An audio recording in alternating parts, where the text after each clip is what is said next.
How important is role identification? We've been seeing the Proteas take on with the West Indies recently, and I think this is an important topic that we need to discuss because the same questions have been coming up in every single discussion that we've been having, in every single review show, in every single preview show. What roles are the South African batsmen going to be playing? What is Temba Bavuma's role? What is Riza Hendricks' role? What is Aiden Markram's role? What is David Miller's role? What is Rassi's role? What is George Linder's role? All of these batsmen specifically I'm talking about, because there is so many problems with the batting lineup that we need to discuss. So I thought that today myself and Aditya will discuss what the importance is of role identification, compare it to some other teams, and see how other players identify roles for certain players, particularly in the T20 format. I'm not going to be discussing Test cricket or ODI cricket in this one, just T20 cricket, because it's quite topical right now.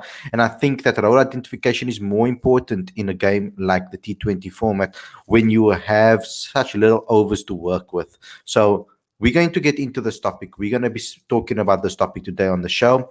Please, if you're new to the channel, please subscribe, click that notification bell for future videos. Also, smash that like button. Get to commenting in the live chat. Get to commenting on the show as well after the video has been posted. And let's get into today's show.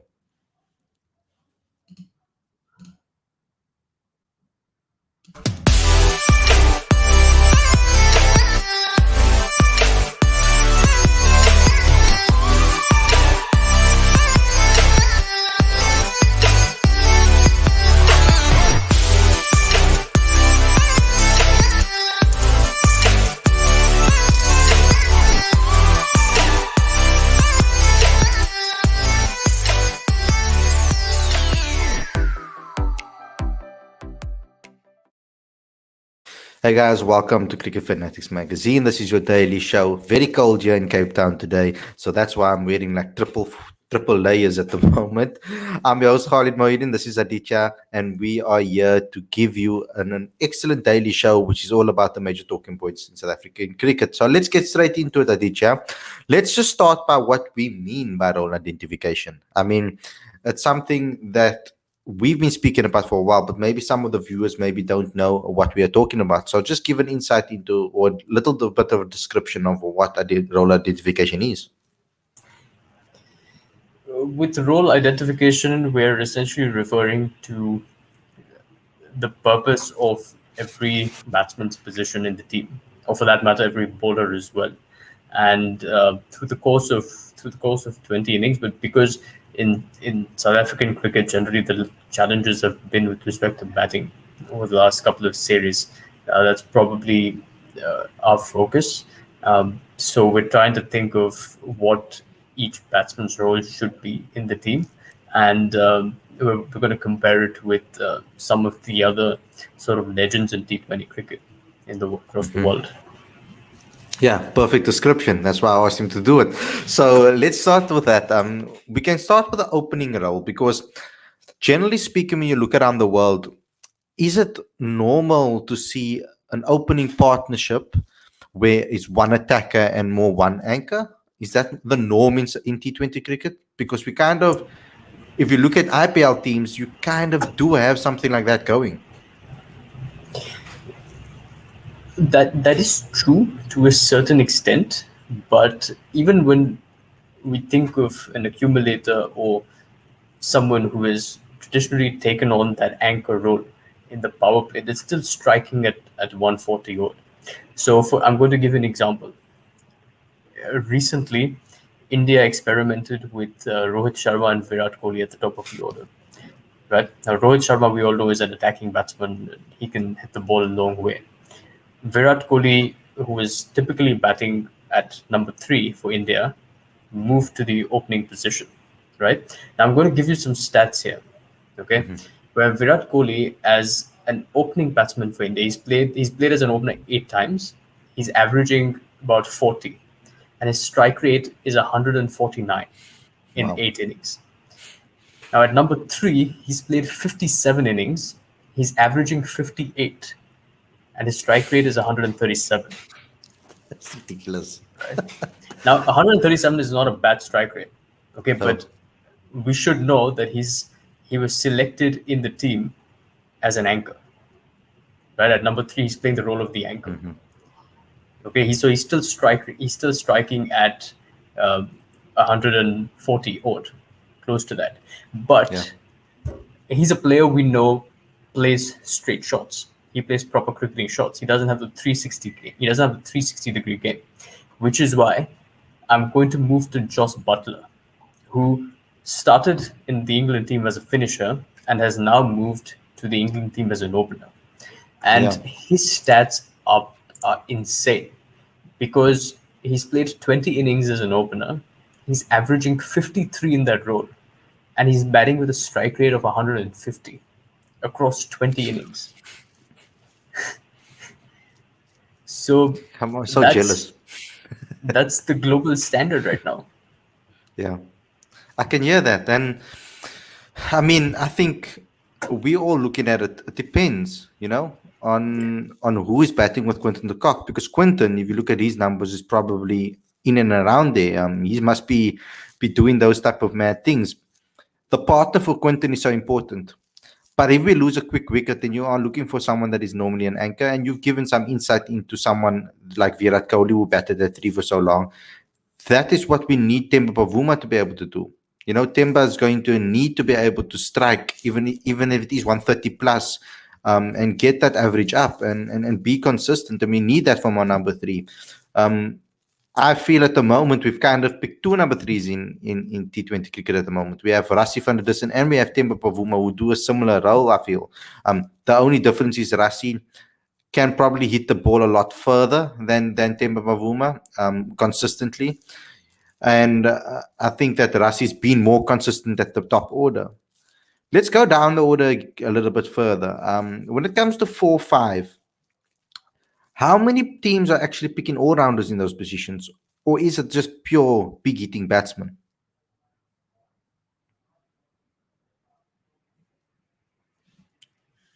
So that's why I've got stats of 3 players for you who typically bat in the 4 and 5 position. And they're considered to be finishers, but they're essentially coming in as per the team's requirement at the time. So I'm going to give you Moeen Ali, Glenn Maxwell, and Hardik Pandya. Okay? Bowlers though. Yeah, exactly. So Moeen Ali, when he bats at 4, he's actually never batted at 4. At number 5, okay, he's averaging 147. I'm sorry, his strike rate is 147. Yeah. Okay, there are times when he comes in at number 7.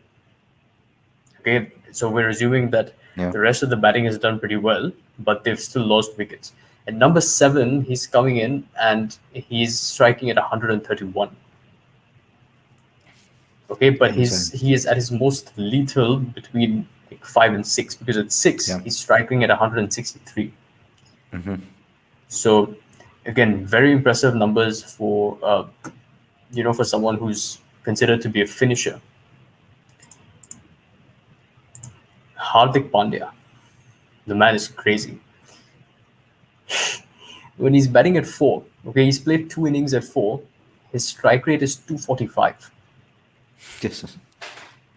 Okay, and at number 5, his strike rate is 189. That's insane. So, and how many? How many did he bat at number 5? He's played 9 innings at 5. 9 innings. Yeah. So he's played 9 innings at 5, and he's played a couple of innings at 4. So when obviously we have to assume that when he's played 9 innings, he's batted for a longer time, which is why his strike rate is 188. But there are times when he's come in just to smack it out of the park, which is why he's come in at 4, which means that the rest of the team has done pretty well at the top order. So he's come in just to capitalize on those last final overs, which is when he's striking at 245. It's insane. Wow. So we're actually ultimately looking for a person that can do that. I was hoping that George Linder would be able to come in and be able to do that job when the situation suited him. But if our top order is not setting the foundation, then there's no point in someone like Linda coming in that time, because I mean, he has to play a different type of role. I was hoping that Vian Libber down the line would have been able to show what he is capable of, because he had the opportunity now recently and he just never came to the party necessarily. And I'm a big fan of him. And I thought that he'll be able to maybe play that role, but they never gave him the opportunity to play that role in the side. They pushed him up at 3, a completely different role in international cricket needed. So they are kind of looking at Aiden Markham to be that person, coming in at certain times to take the strike away or to clean up the mess. But I don't think that's the right way to go about it, Aditya. No, it's not. And this is a trend in world cricket where there is more of a supply of top order batsmen compared to middle order batsmen. And middle order batsmanship in T20 cricket, we have to assume that players batting 4 and 5 are most likely to be finishers, right? So, and that is exactly where my problem with South African selection is, because you're essentially expecting Rassie van der Dussen to strike at 188. For him to compete at the global standard, he is expected to strike at 188, which is not his game. His game is to come in at 3 and 4 and maybe strike at 150, right? And to expect the same of Aiden Markram. Aiden Markram is a big hitting batsman, but can you expect him to strike at 200 consistently? Probably not. Again, that's not his game. Who can do that? Abid Villiers could do that. He's a special talent. He could strike at 200 and above, or 190 and above. And it's not the right way to go about things. To promote Vian Libber to 3 and then, or to have Aiden Markram and Rassie be the finishers. It's not their game. Interesting, because I'm looking into domestic cricket currently and trying to think of who are those guys, and not a lot of guys actually come to mind. I mean, Ayak Kamani did that bit in the domestic tournament recently. I saw Tristan Stubbs do it. He was excellent at it. And maybe he's a future guy that we can really push into that. I'm hoping that Dewald Brewers can come to the party soon, because that boy is talented. He can smack a ball, and I'm hoping that South Africa identifies talent and then really, really push him to great things. So it's us trying to find those people that can play those roles. That's the problem. Like currently, South Africa have so many openers and so many 3s and 4s. I wouldn't really say 4s, maybe the 3s, top 3 batsmen that we're producing at a top level. I mean, Calvin Rayner, I know he can come in at 6 and do a job, but he's not going to be your big hitter. He's not going to be your guy that's going to be striking at 200 and odd. So, I mean, but he'll be able to do a middle order role with someone like David Miller. Now, South Africa's hoping that David Miller comes to the party and he becomes that finisher for us. Comes in immediately and just slugs. We've seen him do it in the other leagues. We haven't really seen him play much in the IPL over the last 2 seasons, but in other leagues he's been fantastic. So hopefully Miller can come to the party and do that. We really, really hope that he can be that guy for us. Be that guy to take us over the line. But okay, the role identification, so important, and I hope that the Boucher and the boys and everybody listens to that and tries to give the best opportunities to the best guys at the right times, because we need to find that. Luckily, there's 2 T20 World Cups that we have to obviously, almost in succession, that we have to obviously plan for. There's still the 2023 World Cup to plan for. South Africa has so much issues that we have to sort out currently. Hopefully that we can see some improvements with a bat and maybe a change in attitude and mentality in the final T20 tomorrow. Guys, thanks a lot for tuning in. Hope you guys enjoyed the show. Please don't forget to subscribe to the channel. click that notification bell for all future videos. And don't forget to also download the latest issue of the magazine. Become a subscriber. It's 100% free. Link is on the screen and in the description. Go ahead, do it now. It's available for you guys to do that. I want to see your emails pop up because I get a notification and I'll know which ones are not and which ones are after I've given this instructions. So go ahead and do that, guys. This is a way for us to know that you guys are supporting us loyally over the time that we've started. So thanks a lot for watching, guys. We'll see you again tomorrow with another daily show. Take care, everybody, and enjoy your evening. Peace.